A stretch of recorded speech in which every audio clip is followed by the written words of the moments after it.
Last year, former Victorian Police Commissioner Christine Nixon was commissioned to investigate Australia's migration system.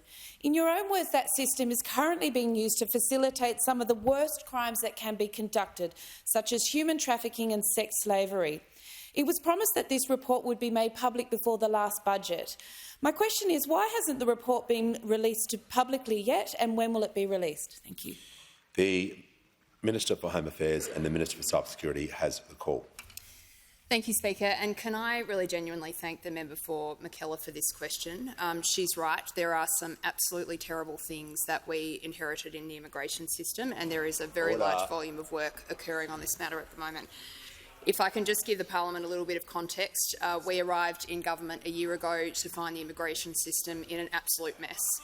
We had 1 million unprocessed visas in the system. We had an explosion of low-wage temporary migration that we saw under the Leader of the Opposition when he was running this portfolio.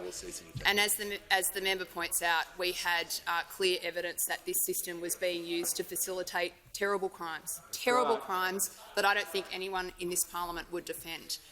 And the worst of those were instances of human trafficking and sexual exploitation, and this broken migration system was right at the heart of those crimes being committed, right under the nose of the Leader of the Opposition, who sits opposite me.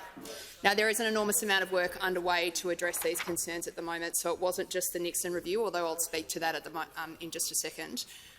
We asked Australian Border Force to stand up a new task force to address some of these issues, Operation Inglenook. Operation Inglenook has been enormously successful. They have done somewhere just over 50 major disruptions of incidents where they believe that some of these issues are present in Australia at the moment. They've stopped people at the border, they have cancelled visas, they've dealt with a number of very shoddy migration agents who we know are at the centre of this problem, so there's been some very good practical action. But of course the system itself has facilitated this, and that's why I asked Christine Nixon, who is probably the toughest cop that certainly we've seen in Victoria, to look at this review. I'd like to just acknowledge her work. It's been very much of assistance to the government in thinking about how we're going to address these issues. So the government is actively considering the recommendations of the review at the moment. We will release the review and the government's response to that review shortly. I'm very happy to speak to the member in private before the review is released, and also afterwards to talk to her about some of these very important issues facing our country. Thank you.